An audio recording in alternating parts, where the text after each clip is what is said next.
Right. Greetings once again to all of you. We are pleased to always have you joining us for this discussion where we share knowledge. We talk about Africa, and then we think about how best we can build Africa together, starting from our mind. This has been a very nice session. We spoke about um, the what do you call it, access-based community development last Wednesday, and today we are going to be talking about the essence of power. What does power mean to us? How important is power? Who are those holding power? And then how power can be manipulated? How power can be used for the interest, for the common interest? These are some of the things we'll be discussing. And this evening, I think Kim Kabbalah will be uh, giving us his presentation, and then from there we will be taking it and then asking questions and then adding our little knowledge we have as we are building a powerful Africa for the rebuilding of Africa. Ken Kabbalah, over to you now. I think we can start. Thank you. Thank you very much, King Jovanis. I believe I'm audible. In case I'm not, please let me know so that I can adjust my mic. Loud and clear from my end. Maybe somebody else can also confirm. Loud and clear on my side. Thank you very much. Thank you very much, King Arnold and King Jovanis. Yes, once again, I'm pleased to have this discussion, to be presenting, the topic today to all of us so that we can have a discussion. As always, my name is Kabbalah. I'm a member of the African Continental Unity Party.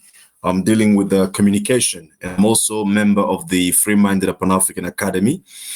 So it is a pleasure always, as we have started this culture, to gather here every Wednesday to have some thought-provoking discussions around issues that are important to us as African people, not just important to us, but to our survival as a species.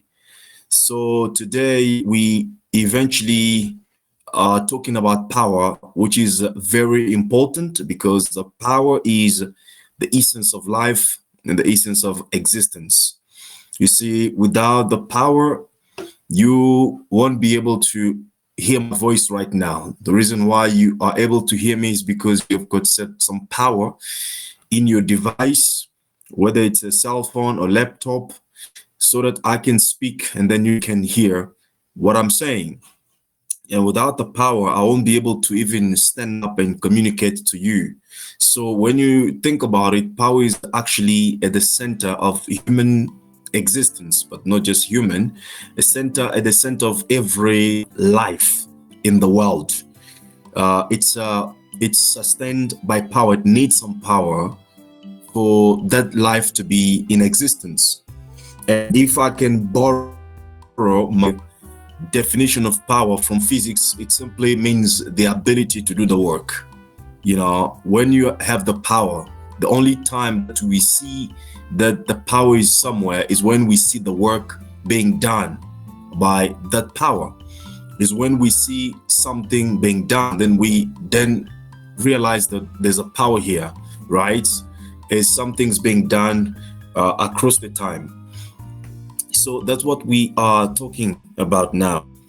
So the first point or the first argument that I'm putting out there in this topic so that we can think about is that the most important dimension of life is liberation.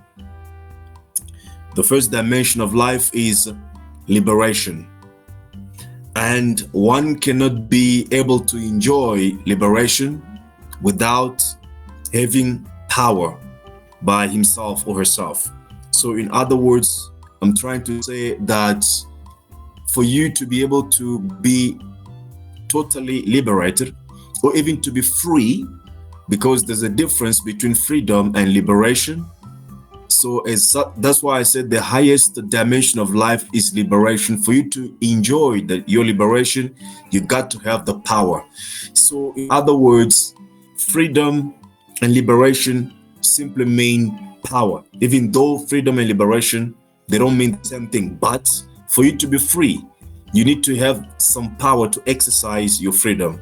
For you to be liberated, you need to have some power to exercise your liberation. So without the power, you cannot talk about liberation. You cannot talk about freedom even. So the highest dimension in life is for us to achieve liberation. And that is why we are fighting every day. What we're doing here, what we're doing on social media, what we do when we gather is to create the conditions for Africa to become totally liberated. Right now, Africa can be said, we can say that Africa is free, and we know the limitations of freedom, because freedom, it literally means free within a kingdom. So there has to be somebody who controls the kingdom to offer you that kind of freedom within the kingdom, and the boundaries, the limitations are set by the person who controls the kingdom. So the highest dimensions for you to break all the boundaries and to set for yourself your own boundaries and to be liberated. Now, in other words, I'm trying to say that freedom is the ability to choose the options. You see, someone needs to set for you some options, and you need to be able to choose among those options what you need, and you need some power for you to choose the options. But liberation is the ability to define your own options. So you don't need somebody to set up options for you. You then set up your own options and then you work with them. That is what liberation means. Now, in the Western world, it is mostly stated, something that is mostly stated is the argument about human rights. And most of thinkers who are working again, according to Western mindset, they always say that we're fighting for human rights. So when you think about it, human rights cannot exist without some power to make them into existence. So let me break this down a bit to explain my idea. A baby who is born today is able to cry, is able to suck the milk, but is not able to talk, to defend his human rights. He's not able to work. He's not able to walk. He's not able to, to stand up, to fight for his freedom. So, in other words, the baby is not fully enjoying human rights unless there are other people who have the power to come and defend the rights of the baby. Otherwise, baby cannot defend his own rights because he's not fully developed. He's not capable to defend his rights because he cannot speak, he cannot work, he can do nothing. Everything that needs to be done for the baby has to be done by other people. Now, as the baby grows, he develops in himself some skills, some abilities to talk, to walk, and then he learned to say no to certain things that he cannot comply with. And he can choose, right, what is wrong. If he sees the fire, he can choose not to touch the fire, because in the process of growing, the baby is acquiring some powers, some physical powers, some emotional powers, some, mental powers that enables him then to begin now exercise himself to choose, right, what is right for him and what is not right for him, up to the point where he need to set the options for him by himself. So in other words, for you to be able to get to the point where you enjoy your human rights, you need firstly to achieve your liberation, and that requires that you need to acquire the power. So we are not born with the power, we are not born with the human rights. We need to grow and to develop our abilities to defend our human rights, to first and foremost, to recognize that we have the rights, inherent rights, and then to be able to defend those rights. So we need to grow. There's a process that we call development. So as we grow, as we develop, we are increasing our field of power. We are growing into becoming, into gaining more power. The more power we gain, we either in terms of knowledge, in terms of skills, in terms of economy, individually speaking, we are able then to get to the point where we set the boundaries for ourselves and we enjoy freedom and we enjoy the human rights that we normally talking about. So that is mostly at individual level. Now at collective level, power is mostly in a form of organization and numbers, right? Organization and numbers. That's how we build collective power. But the most important thing about the topic of power is that you cannot, no matter how powerful you become individually, you cannot enjoy your power if you are not part of a community that is well organized to defend collective powers. Because the world today is more globalized, that most of things of major importance at a global level are done in collective manner.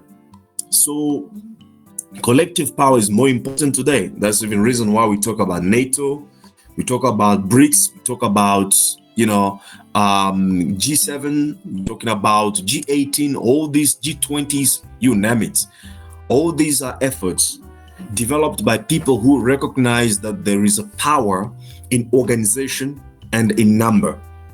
So it also becomes clear that as you develop your power individually, as you gain more knowledge, more understanding, more skills that enable you together to be able to set the options for yourself, to choose the best options as much as you can, right? And to be able to defend your human rights. That defense of human rights will be more significant only if you are then part of an organized community through which you are able to collectively defend your collective rights and project your collective power. So for me, in a nutshell, what I'm trying to point out is that power is actually the essence of life, and power is also the essence of the liberation that we are fighting for. So in order for Africa to really and truly enjoy freedom, but I should say mostly liberation, because we say the agenda of Pan-Africanism is to unite Africans for the liberation and the emancipation, total liberation and emancipation of African people worldwide. For us to be able to enjoy, to firstly achieve and enjoy that liberation, we need to acquire the power that will enable us to be able then to set the options for ourselves. Because as I said, the power is about setting options. Liberation is all about setting options for yourself, as freedom is about choosing the options that have been set for you. Then for Africa, or for us as African people, to be able to enjoy the total liberation of Africa, which is the ability to set for ourselves the options when it comes to economy, when it comes to culture, when it comes to politics, when it comes to science, technology, when it comes to environment. All those are the options. And currently, there are other people who set those options for us. We don't define those options. We don't set them. We only sometimes choose among those that have been made available for us by those who have the power. So in other words, we are enjoying only freedom, which is very limited because it is defined by the person who set the conditions or set the options for you. It is like you have a dog or a goat that you have tied to a rope. The dog can run around, but as soon as it tries to run beyond the length of the rope that is tiring it gets kicked in quickly and realize that, well, I'm not allowed to do anything. And that is what is happening to Africa today, because we have limited power to only choose the options that have been set for us by the people who control the system. But we have the power. We have the potential power through our resources, through our number, through everything that Africa has today, to elevate ourselves to that dimension of liberation, where we then begin to set the options for ourselves, to define the options for ourselves, and to work with them. And that is the liberation we're talking about. But that cannot happen if we don't have the power as African people. That's where then the dimension of collective power becomes very central to all that we are doing as activities as Pan-Africanists. If we are not building collective power in the form of organizations that have a clear agenda, then we are doing nothing. We are maybe just wasting our time. You see, if we are unable to kick out of our mind the culture of individualism that we have inherited from the Western man, to begin then embracing and preaching more our culture of Ubuntu, or of collectivism, collective power, collective agenda, then we are far from achieving our total liberation. So it means power, it is the ability to define our own options. As Kwame Ture pointed it out, he said that all people who are free have the ability to define their own terms and make those terms accepted by other people. And when people want to deprive you of your freedom, when people want to enslave you, when people want to colonize you, the first thing that they attack on you, it is not your money, it is not your economy. It first and foremost, that power, that ability to define your own options. They take that ability away from you, and they begin to define for you the terms. They begin to define for you what is family. They begin to define for you what is a man, what is a female. They begin to define for you what is freedom. They begin to define for you what is economy, what is politics. And today, we are browsing through the definitions set for us by the enemies, and we don't even recognize it, simply because we have gotten comfortable to be dictated, to be remote or remotely controlled by the enemies. And we're getting comfortable in that. I used to say that we're getting comfortable in suffering. And the church is helping us, most is helping us, schools, universities, they do help us to be comfortable in suffering. They don't mostly teach us how to resist. They don't teach us how to ask questions. They don't teach us how to revolt.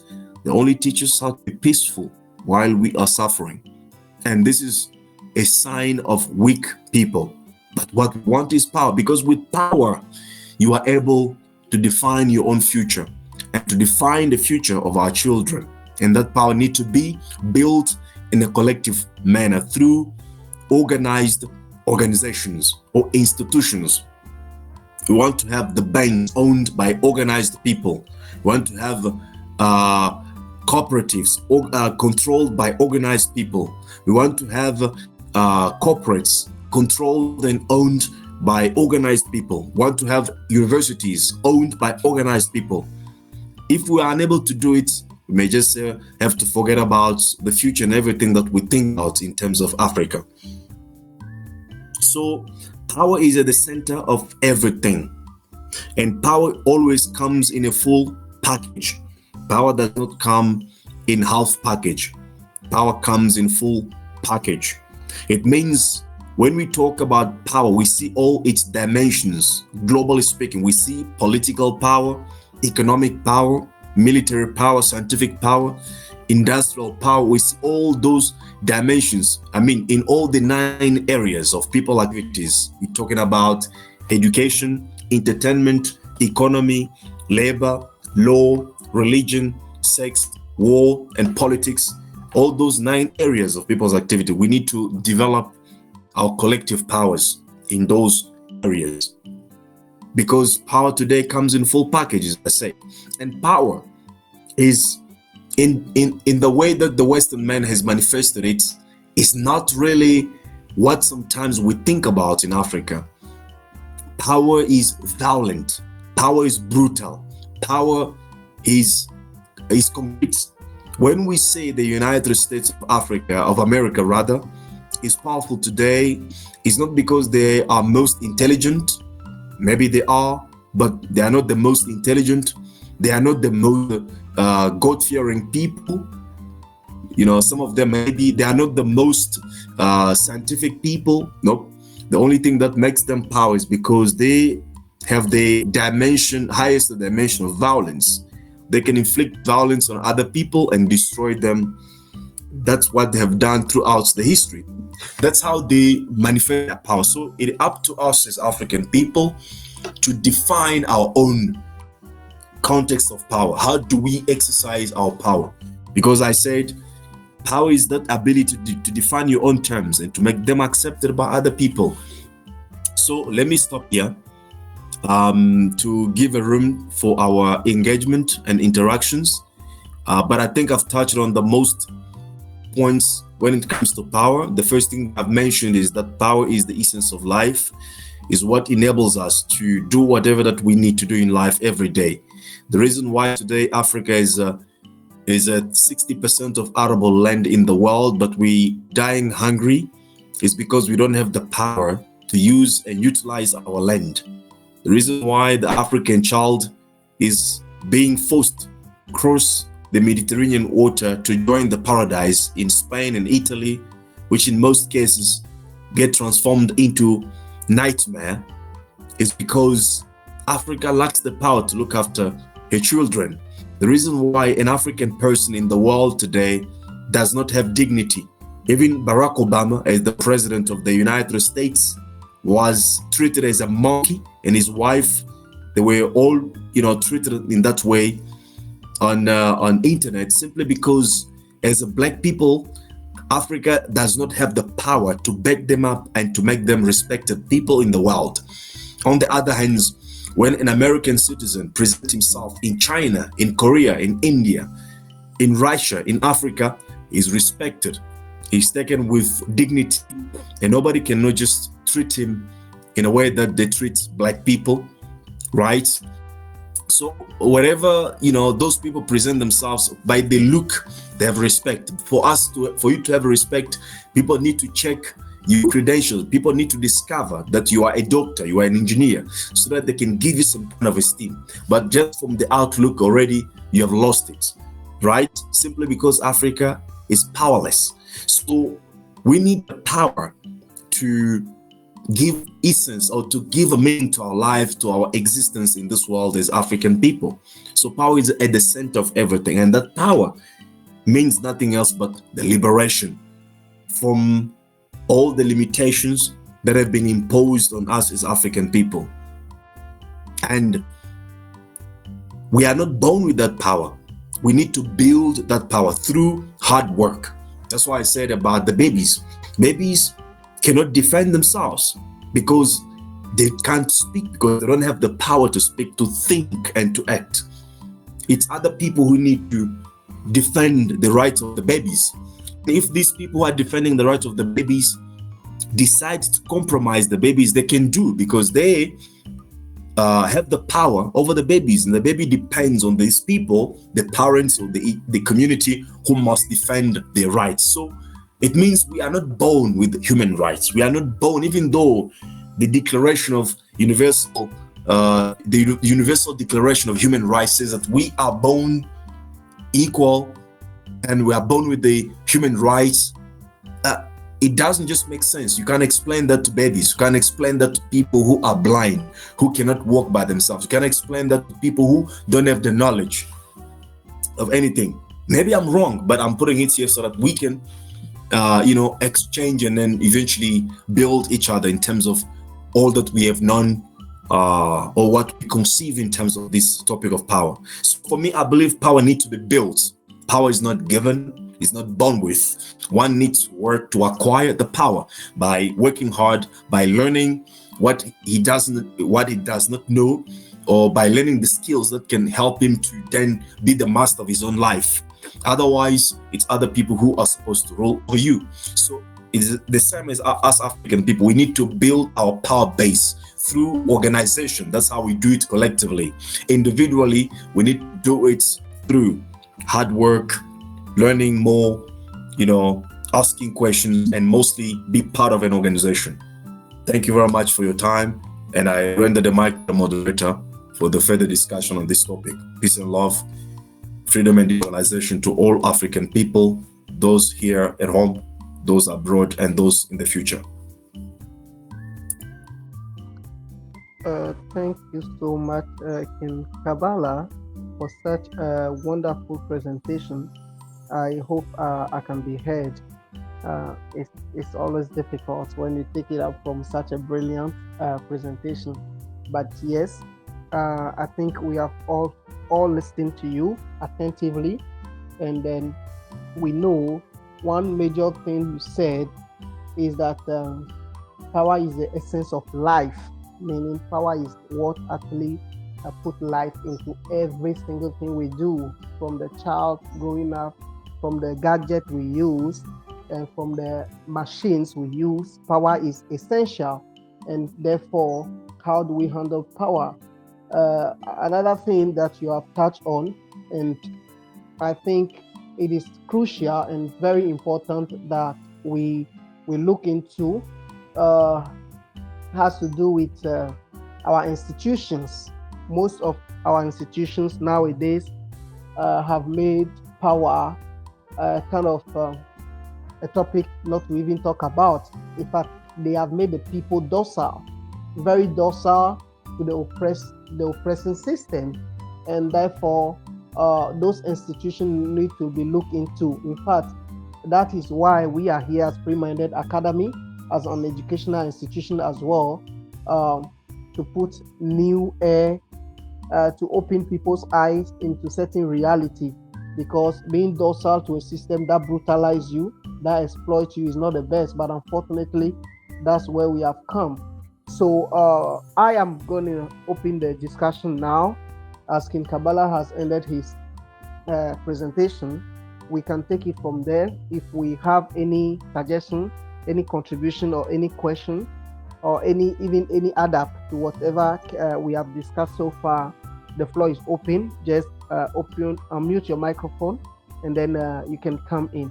I can see that we have lost Queen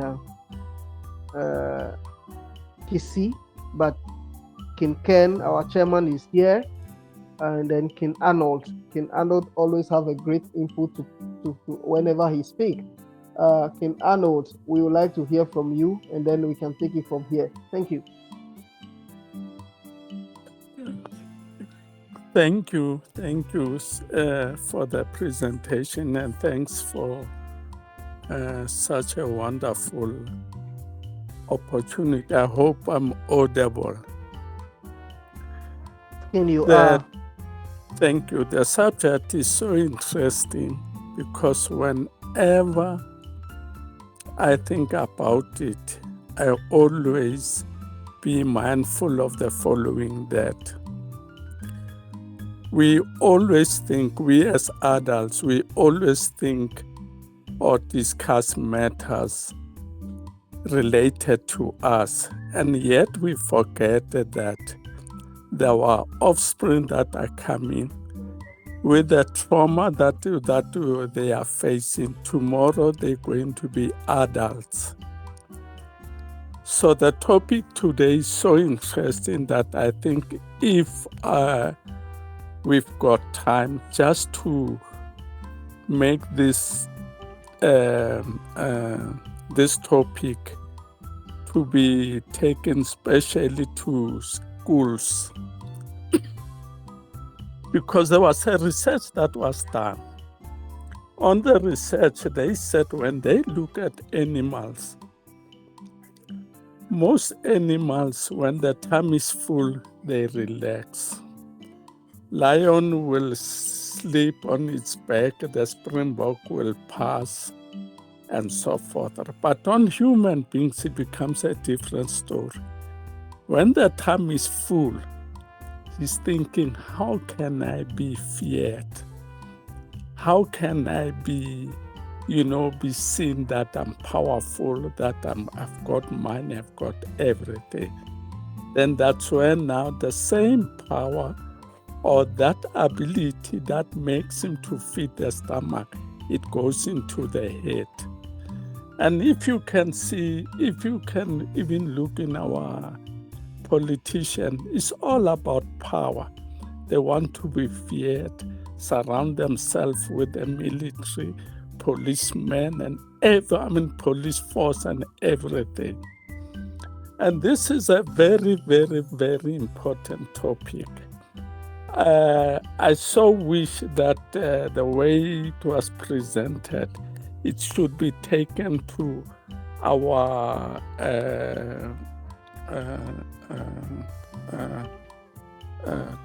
offspring.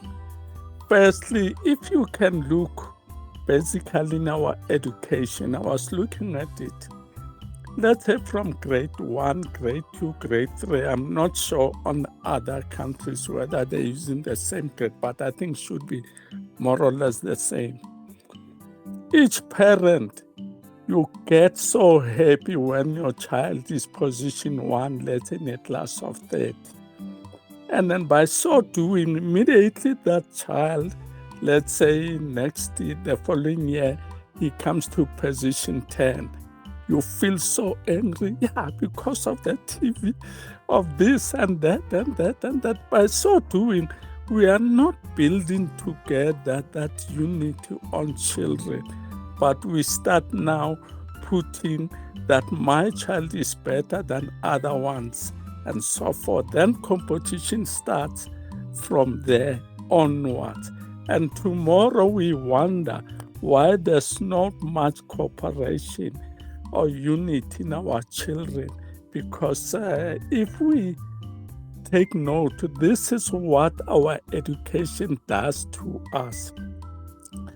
Any education that can make you not to be able to live with your fellow human being, then something wrong with that education.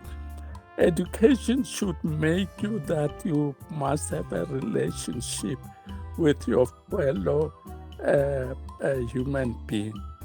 So then that's why, as it is now, things like one of the aspects that our precious King has mentioned, power in terms of education must be sorted out. Then number 2, research that was done, they were looking at why is there so much violence, especially with us as Africans. They established the following. I know there are other accessories, but the main important one, they realized that there's in a society, there's an individual, there's a community, or there's a society or a group or an organization. But you'll find that you as an individual, you've got confidence who you are. But as a group, there's no confidence. That's where now the whole problem is. That's why this issue of power, as articulated, it should be put in a certain way that we should start from the ground roots, and then we start building and then educating, empowering our offspring, so that we explain to them that power is not about the Cadillac, the Mercedes, all this type of things, right? It should be placed a lot. Other people can put it differently, but other ones will say in a character. Number 1. Number 2, right? Then the other one, which is a very important thing, like from our precious King has just said it, as freedom is when you are free in somebody's kingdom, right? And then liberation, like our precious King has just mentioned, we can add on it, right? The inner awareness That's where the whole thing is. Immediately you know who you are, but now we have to define who are you in relation to what? Because if we don't put that question properly, we're going to have a problem that people will want to be somebody and use a European reference and use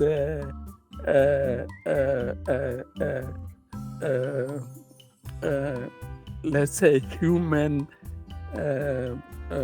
systems as a reference, and then if that is the case, we're gonna fall in the same problem, right? So that's why we should always be specific and be saying that you are, who are you in reference to nature? It goes back to spirituality, because our ancestors, they went as much as built pyramids, like it's one of our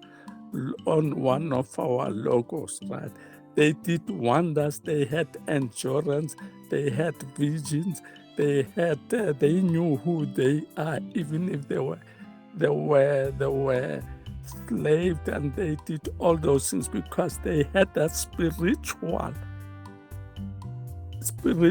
awakeness, which is the very, very, very essence, the way I see things. Right. Let me not go far. I will pack it here, but this is a wonderful, wonderful topic. I think if we can support the same topic, especially from the young ones, especially we just accompany that with graphics, because you're not gonna be going and explain that, but pictures and so forth from nature, and we make it that they should understand that we are who we are because of one simple thing. We are creation of the Creator. We are one, and then all of us, we can live in harmony, right? So that's why I'm saying this topic, if it can be simplified and be simplified, it be introduced to kindergartens and so forth and all these things. I thank you. Bye for now. All right. Thank you so much, Arnold. It is always a pleasure listening to you. You are always so wise in your contributions. Personally, I think you have always been emphasizing on our spirituality, and for me, I think there is need for us to really look into it. And as you mentioned, who are we in relation to what?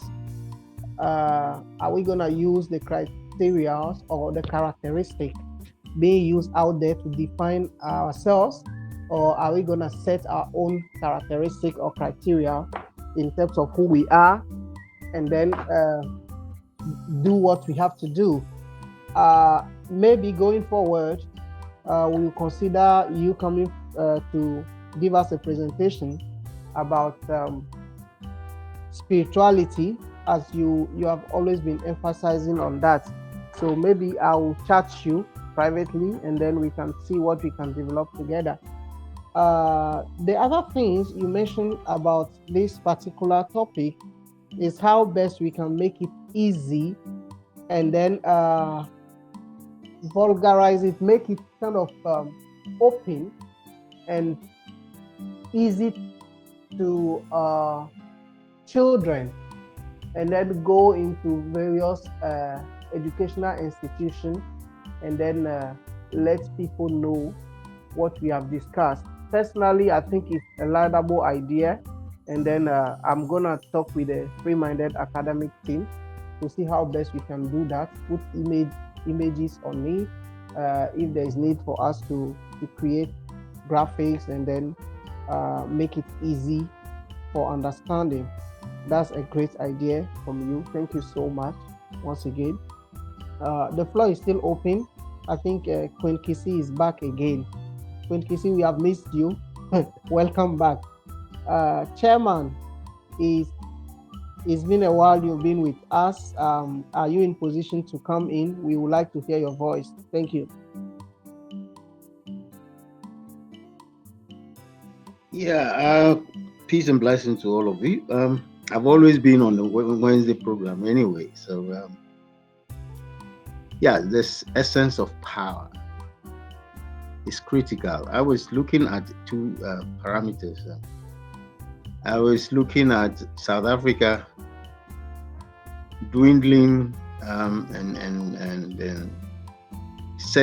soul searching itself, and I was wondering what was happening, and maybe King Kabbalah would later on give us a clue as to what has happened to South Africa. And suddenly ANC is losing grounds, and the DA is kind of almost swallowing the elephant, and that is a cause for worry, and that drives straight into the essence of power.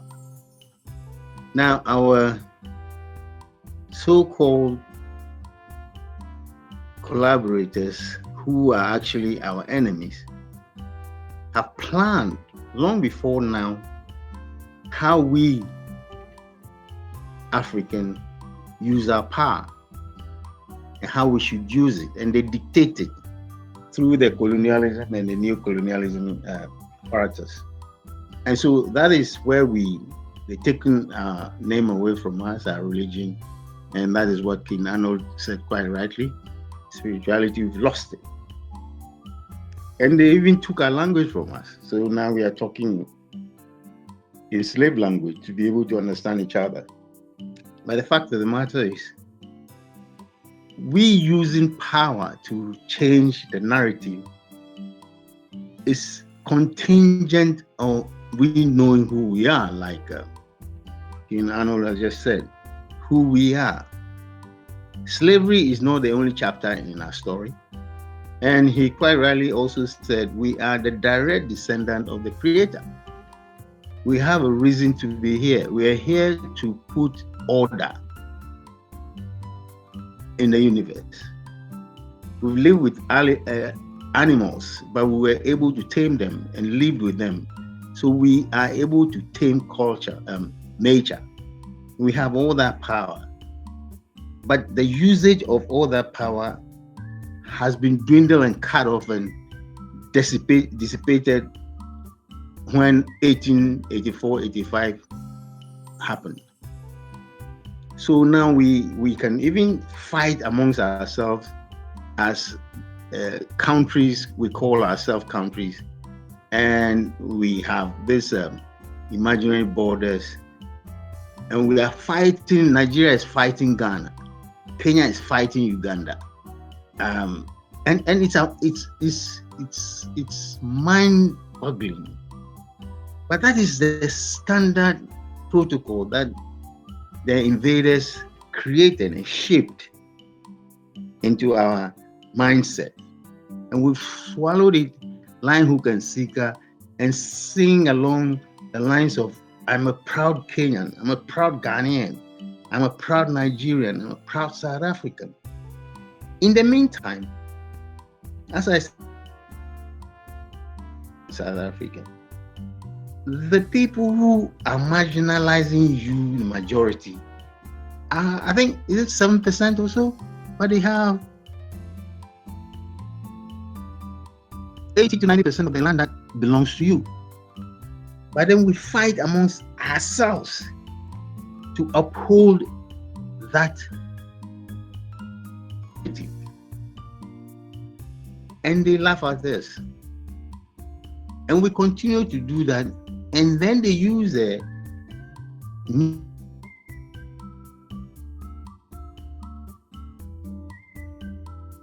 neo-colonialism structure, which is taking us, training us. And I want to believe that, as I heard one of our colleagues say, that even Cyril Ramaphosa of Oppenheimer plants, shaping up the story of the invader. So you see, so that is how they manipulate our opportunity to use our power, to dissipate the power amongst ourselves, to fight ourselves. So until we start knowing who we are, until we start educating the young one, as King Arnold said, to transformation of the mindset of the African. The African is a direct descendant of the Creator. We've been lied to several times through books written by human beings and purposively been written by God, through scriptures written by unknown persons, according to, and through actions that we even intend support unconsciously. And we pray, lost our spiritual powers, and pray to some other person's God, God of Israel, God of this, God of that, when we have the power to pray to our own ancestors. And who says do we don't have that power? But we do, but we have lost it because our mindsets have been dissipated, decapitated, and thrown into the dog's land, and made us think that we can only do it through the enslaver. So the roadmap that we have, and especially the young ones, is to retrace our greatness, recapture the commanding heights that we had before, and trace it to the beginnings, the great things that we've done, the power that we wielded before, and learn the lessons from there to be able to move it forward to current reality. The current reality also is shaped by the oppressor using capitalistic mindset. Everything we do nowadays, we talk about money only, financial rewards. We don't talk about social health. But the African is a community person. The African in the community knows everybody. African in the community takes care of the community members. So the African community has lost that touch. They have invaded our mindset with capitalistic thinking. So everything, if you don't have money, you don't have power. That's the mindset that we are carrying through. Our institutions are all crafted in that order. We need to break that and come back to the communal self, the commonwealth that we create for us, not for me, not for you. And those are some of the laying blocks that we have to put together one after the other, so that closely to the line, we will be able to identify the real power that we have, which we cannot see because we've been blinded by all the specters of colonialism, neocolonialism, and slavery. So I will stop here and then give the mic to the moderator too.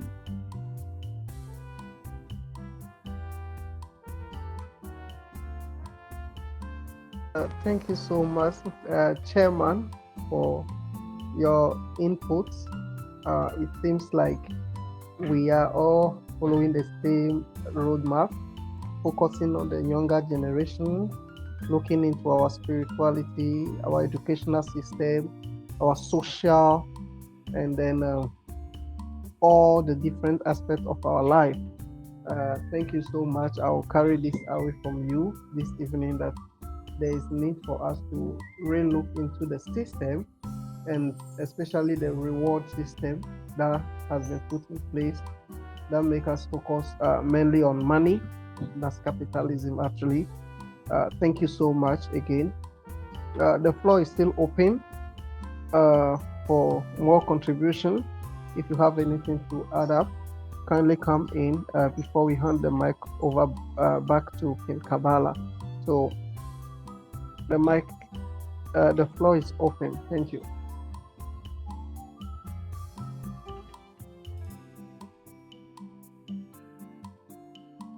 Well, it seems like King Sebastian and then King Odaya, they came in a bit late. They have not really listened to the presentation.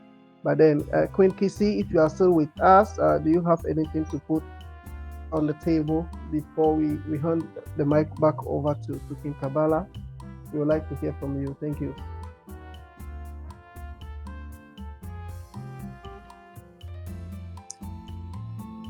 Grand Rising, everyone. Yes, greetings to you, Queen. Grand Rising indeed. Greetings to you. I literally just stumbled on this essence of power accidentally as I was going through Telegram to contact someone. I just literally saw the essence of power and realized my name was there. So it's the first I've had the opportunity to listen. The small amount that I heard, I can totally resonate with, and I would love to come back again. And my question is, how often do you have your meetings, please?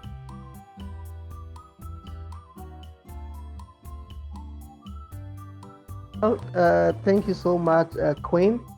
You are welcome among us. We have our meeting every Wednesday, 6 p.m. GMT, every Wednesday, and we discuss different topics. So you are always welcome. Kindly set your alarm, put it on your schedule, your calendar, or then join us every Wednesday. We would like to hear from you. Thank you. Thank you very much. Have a good evening. Thank you. Welcome.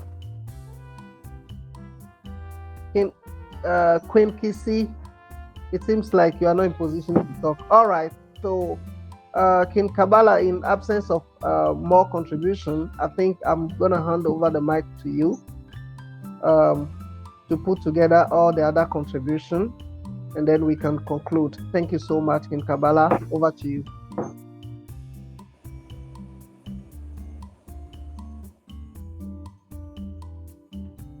I think King Fanelo wanted to say something, if I'm not mistaken.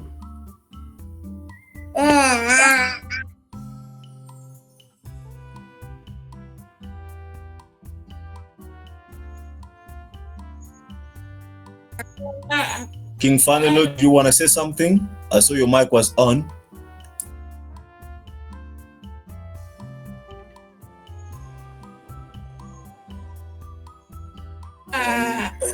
All right, so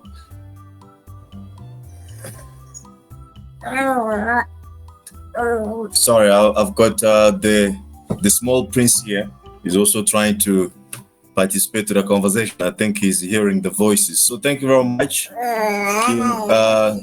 King Giovannis, and thank you very much for all the contributions. I think they have been on point. I don't have much to add. Just that we need to begin thinking, how can we build our power base as African community, even with the network, internet today, social media, which has brought us so close that it's no longer going to be difficult to do these things. In the past, during the time of Marcus Garvey and others, there was no social media, internet and stuff, but people were able to organize.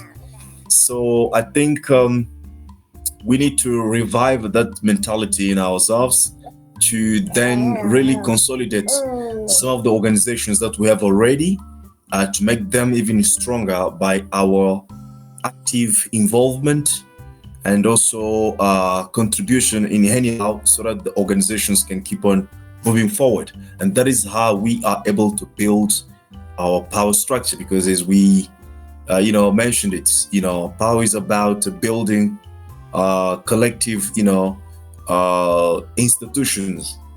So when we talk about collective power, and also all the contributions from King Arnold, I think we'll have to really draft a curriculum and bring it to the kindergartens. These notions of power, people need to understand, the kids need to understand that things are not just to be taken for granted, or things are not just made up for them. They have to grow up with the mentality to educate themselves, to organize themselves in order to gain the power, which is actually the synonym of liberation. So thank you very much. I think I don't have much to add. If King? yes, number Fanelo, one. Yes, seems I'm like we just can hear you checking. now. All right, I've just jumped on a different device. I think my different device was not coming through. Apologies for that. But anyway, greetings to all the kings and queens in the house. Thank you so much, King Kabbalah. I think it must be said, we Africans, sometimes we have a tendency of giving honor to people when they pass on, and then we want to make a speech at the funeral. So sometimes we have to make a speech to you while you are alive. Uguti, you know what? We are grateful. We know that Africa will never be the same again because people like you spoke out. You talk about power now, the essence of power. But I tell you the truth, power is about the voice. Yabona, if you touch the microphone and the airwaves and you speak, it's about language. It's about the messages that we can, broadcast to many ears. Today, the real fight for power is between knowledge of the truth or deception. So truth versus lies. That's where the power is. Now, we see that media lies and deceives and changes narratives, and that's power, because then they influence voters, they influence the masses. You see the power of marketing. If you come on the airwaves and you say Coca-Cola, you are writing these words and these signals and this knowledge on people's brains.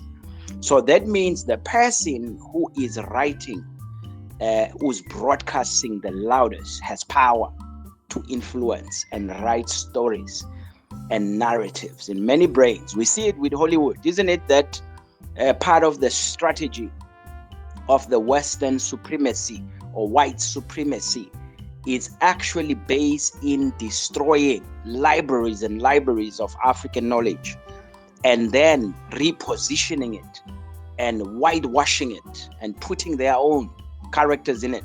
Isn't it today everybody thinks Adam and Eve was white, Caucasian, simply because it is put in every book, in every image. If you go online now on Google and say Adam and Eve, the pictures and the images that you're going to come across, they will show you a Caucasian people, Caucasian race, but yet we know, you and me, that is not the truth. It's deception. So the real truth is that is not known. So perhaps we talk about liberation in Africa. We talk about Africans, being on the bottom of the food chains on the global arena when we are stacked against Arabs, Asians, and Europeans. Perhaps that is intentionally so, because the most deceived, the most informed, the most manipulated brains in history are brains of Africans. That happened. That pollution happened intentionally throughout slave trade.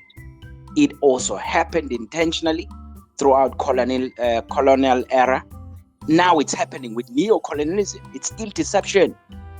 It's still about someone holding power over books, over knowledge, and having an upper hand over technology, and having an upper hand over IPs, intellectual property, having an upper hand when it comes to warfare.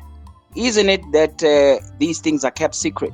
Knowledge is kept secret. That's why you have secret banking, secret societies, secret government, CIA agents. They're hiding knowledge so that they broadcast what they choose. They have to send out their narrative. So therefore, whoever controls the airwaves, whoever controls the narrative, Whoever tells the story has power, because that story can live in many brains. And we see it with youth now, isn't it? They're all sold out. They want to go to Europe. They want to have a job. They want to have money, and they will kill for money. They want that lifestyle because it's been sold by Hollywood. It's been sold by books and universities. And, you talk about religion. Now Africa is polluted with Arab narrative, is polluted with Roman narrative, European narrative. What happened to our narrative? Perhaps we need to change. The only way we change, we have to recognize that we have a voice, and let's lift our voices together. Every human being has an ability to lift their voice. And yes, every individual has an ability that they can influence.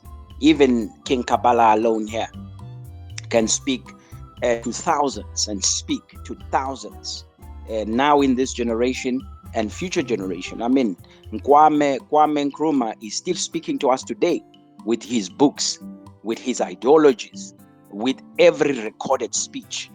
He's still influencing us. Music influences us, So that means language is the most powerful instrument in influencing and projecting and broadcasting.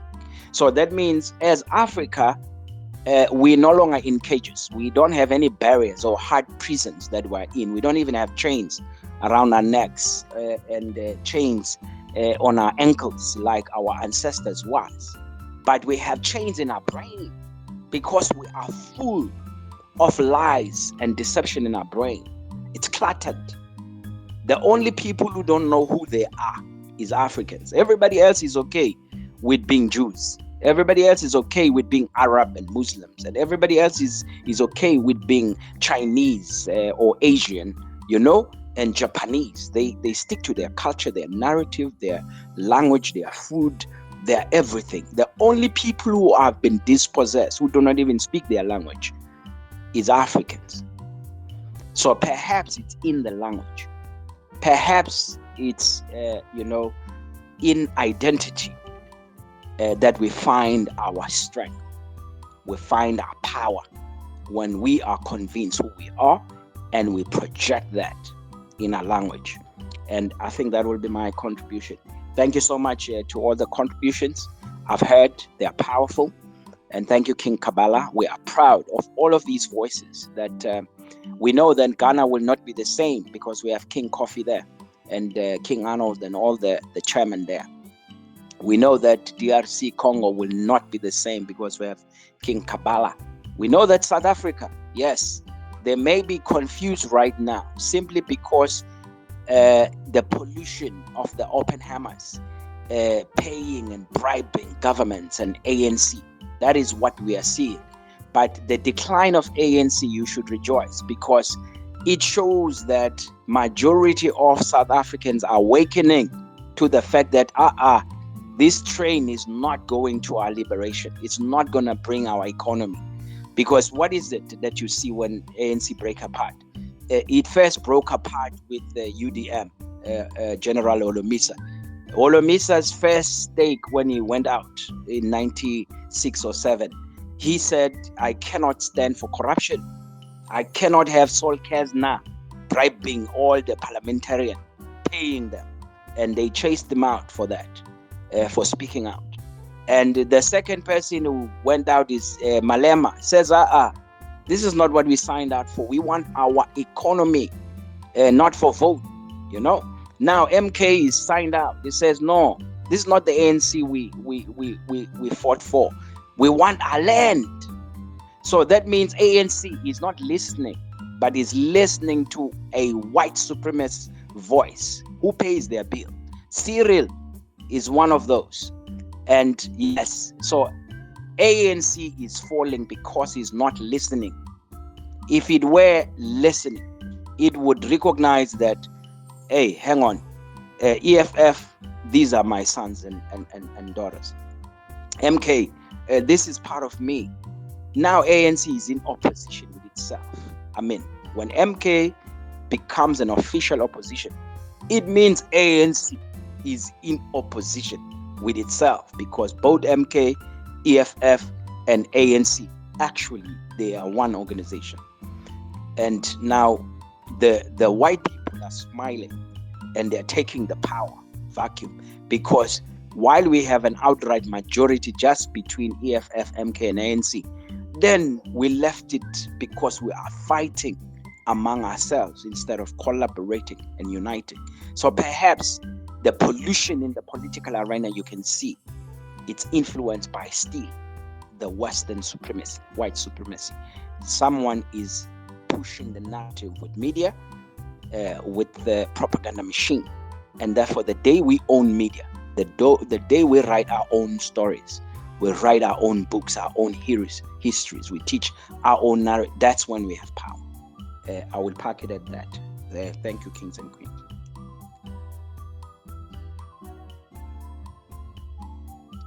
Thank you so much, King Fanelo. We have missed you, and finally you are here. We could hear your voice, so loud and so powerful. As you said, it is power.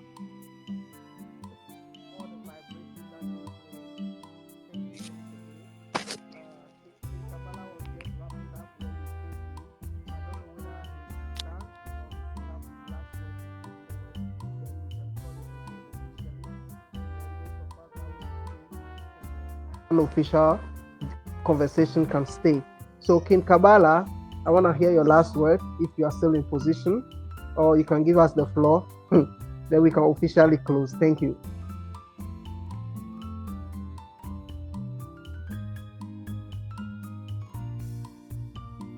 Please go ahead and close it, my king. Thank you very much. All right, King Kabbalah. Thank you so much. I could see that you are busy, but yes, we have gotten the best from you this evening. If you were a cap, I wouldn't expect you to pour more, because you have given us more than we are expecting. Thank you so much for such a great knowledge and wisdom shared this evening. Those of us who came late, we can always listen to the record version of the meeting. It's so powerful. We have recorded it. Queen Hodaya, I think I've sent you a private message. We can share the recording with you. You can listen to, and then we can have more engagement. All right. So, in absence of further contribution, and then with King Kabbalah's permission, I am officially calling it a day. We can close this meeting officially, and anyone else who want to stay in for further conversation can stay behind. King Fanelo, thank you so much for coming in. King Arnold, nice having you. King Sebastian, we haven't heard from you at all this evening. It will be good to hear a hello from you. Queen Gifty, you are also welcome. Let's hear your voice before we close the meeting officially. Thank you so much.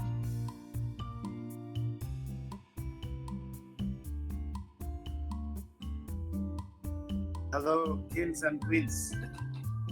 I couldn't join much because I had a lot of calls interrupting the session.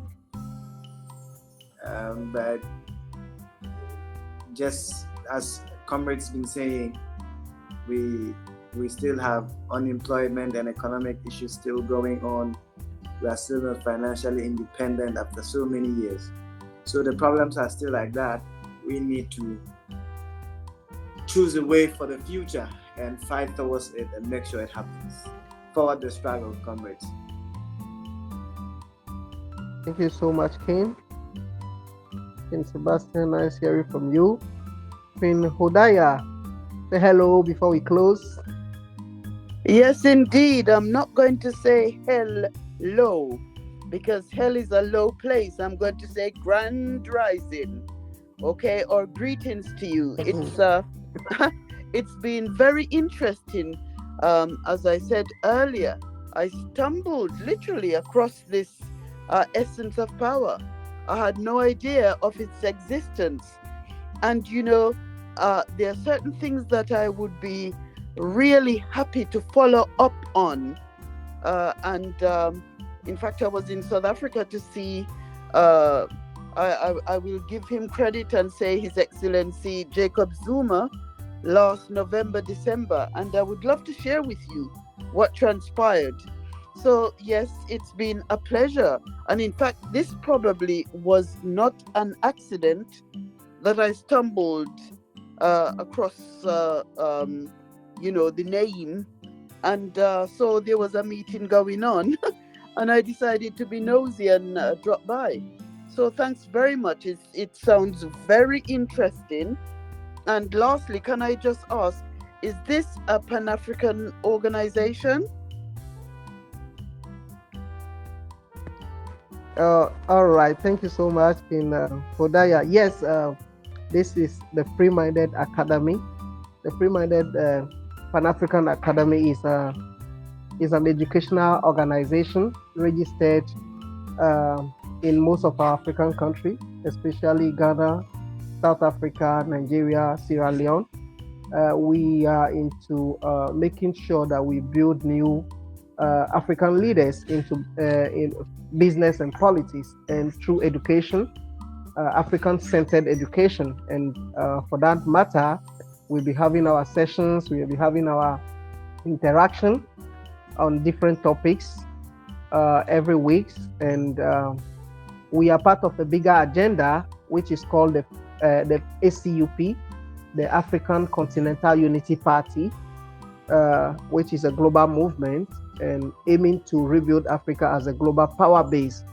But then I think we can have more engagement with you personally, see what we can do together in terms of achieving our goals as Pan-Africanists.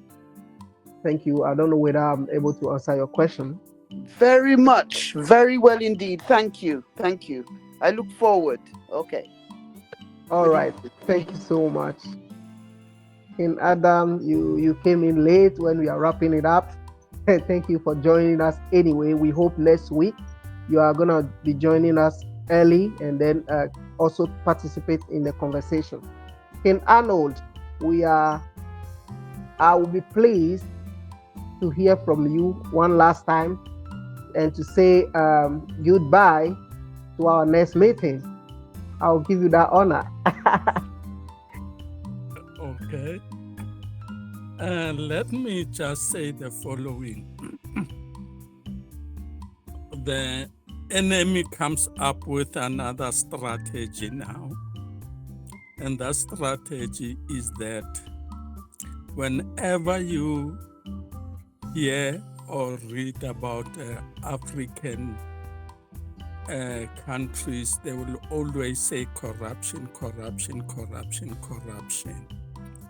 So immediately you sit and analyze corruption, it means that we're gonna be fighting one another. Africans fighting another Africans because they will say you are corrupt, all these type of things. So it means now the position that where we are now of inequality that has been caused by the enemy is no more an issue. Now, corruption, it looks as if it's only started when it comes to Africans, but no one has ever said during slavery is corruption, colonization is corruption, neo-colonization is corruption, everywhere is corruption. But the way they are putting it so nice, like I saw this in Kenya, IMF came up and they blame Ruto's government. They say, you are playing with the resources. They messing up the resources. That's why the youth is rising up. Now IMF now behaves like a holy angel. They are the people who, whenever they give somebody some funds, they give you the regulation, you must use these funds like that. So I'm basically saying that we should now start by saying that we are looking at this the trail of this enemy. By so doing, I want to say thank you for this opportunity. Good evening this side. Okay, bye.